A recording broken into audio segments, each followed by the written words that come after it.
Hello guys, आपका मधुर Gupta channel पे एक बार फिर से स्वागत है। तो जेईई मेन 2025 और चैप्टर का नाम आप देख रहे हैं थर्मोडायनेमिक्स।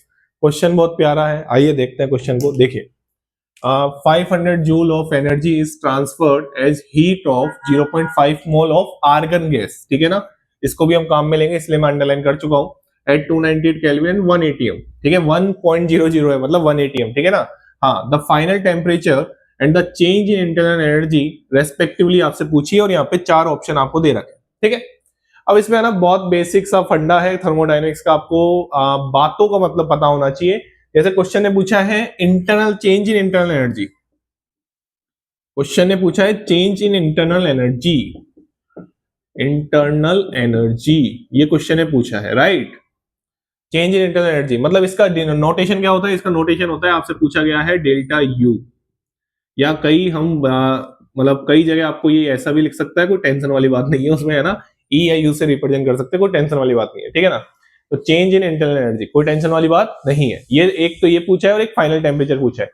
अब मैं आपको एक चीज बताऊं, 500 joule of energy transfer as heat to 0.5 mole of argon gas at 298 kelvin और 1 ATM.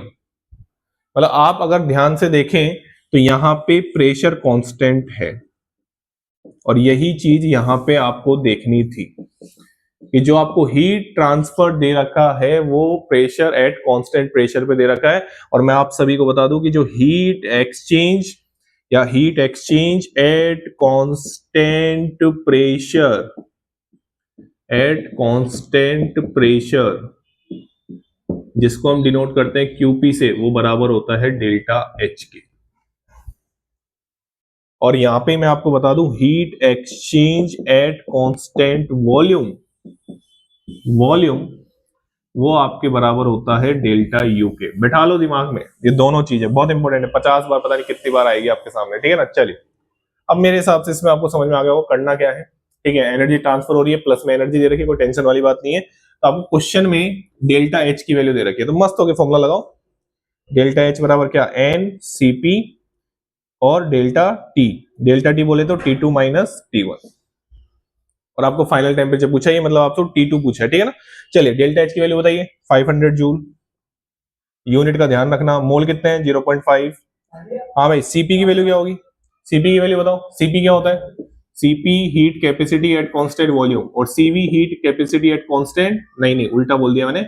CP heat capacity at constant pressure, CV is heat capacity at constant volume. और ये रिलेशन होता है, इसको ध्यान रखें, मेयर रिलेशन के नाम से जाना जाता है। ठीक है ना। चलिए, तो सीवी की वैल्यू अगर हम यहाँ पे देखें तो आर्गन गैस कैसी गैस है, मोनो एटॉमिक। और मैं आपको इस तरह डिटेल में नहीं लेके जाऊंगा, आपको मैं डायरेक्ट बताऊंगा इसकी सीवी की वैल्यू कितनी होती है for mono atomic gas, for mono atomic gas. ये ध्यान रखना। और ये मोनो एटॉमिक गैस हमारी जितनी भी इनर्ट गैस है उन सबके लिए सीवी की वैल्यू 3R/2 होगी। तो सीवी की वैल्यू अगर 3R/2 है तो इसकी वैल्यू कितनी हो गई, 5R/2। आराम से देखो, तो यहां पे जूल में था 5R/2। आर की वैल्यू कितनी दे रखी है क्वेश्चन में, 8.3। T2 आपको निकालना है और T1 आपको दे रखा है 298। तो यहां से आप कैलकुलेशन करना, आराम से हो जाएगी कैलकुलेशन, और ये आपका निकलेगा 346.2 समथिंग केल्विन में। केल्विन में निकलेगा भाई, केल्विन में निकलेगा, केल्विन में निकलेगा, क्योंकि यहाँ पे केल्विन है। ध्यान से सुन लेना, दोनों कान खोल के सुन लेना, यहाँ पे केल्विन है, केल्विन में निकलेगा। क्लियर। जूल से जूल कट गया, इसकी यूनिट देखो, इसकी यूनिट क्या होती है, joule kelvin inverse mole inverse. देखो, जूल से जूल काट दिया, आराम से देखो, ये मोल था, मोल से मोल कट जाएगा, तो जो बचा उधर जाके किस में कन्वर्ट हो गया, केल्विन में। मैं आपको यूनिट काट के इतना मस्त कॉन्सेप्ट, मतलब आराम से बिल्कुल तबीयत से सिखा सकता हूँ। यूनिट काटी ना मैंने, देखो जूल से जूल काट दिया, केल्विन इनवर्स इधर जाके केल्विन में चेंज हो गया, ये आ गया केल्विन, मोल इनवर्स से मोल को काट दिया। ये होता है यूनिट काटना। ठीक है ना। चलिए, थैंक यू। और अगर हम आगे बात करें, अभी क्वेश्चन खत्म नहीं हुआ, अभी कहां से थैंक यू सो मच बोल रहे हैं। ठीक है ना। तो अभी क्वेश्चन खत्म नहीं हुआ, अभी हमने फाइनल टेम्परेचर निकाला है। अब डेल्टा यू को निकालने के 2 तरीके हैं बेटा, डेल्टा यू के निकालने के 2 तरीके। अब मैं इस क्वेश्चन को रफ कर देता हूं। Argon gas mono atomic gas है, उसके लिए सीवी की वैल्यू इतनी होती है। ठीक है ना। चलिए, तो अब मैं इस क्वेश्चन को रफ कर देता हूं। ठीक है, अब आपसे डेल्टा यू पूछा, इसको निकालने के 2 तरीके हैं। एक तो जो नॉर्मल बच्चा करेगा, n C V m delta T आप इसको लिख सकते हैं, कोई टेंशन वाली बात नहीं है, ठीक है ना। तो ये तो नॉर्मल बच्चा जो करेगा, क्योंकि डेल्टा टी में क्या लिखते हैं, T2 माइनस T1, तो T2 आपको पता लग चुका है, ये हमने निकाल दिया है। बात समझ में आ गई। चलिए अब जो समझदार बच्चा कि सर डेल्टा एच का formula n C P M delta T होता है, यहाँ पे आप एम लगा सकते हैं, यहाँ पे भी आप एम लगा सकते हैं, मोलर हीट कैपेसिटी हम इसको जानते हैं, ठीक है। चलिए nCp M delta T, delta U बराबर nCv M delta T. Sir एक काम करो ना, डेल्टा टी तो दोनों में कॉमन है ना, क्या बात कर रहे हो सर, दोनों को डिवाइड कर दो, डेल्टा टी से डेल्टा टी कैंसिल, मोल से मोल कैंसिल।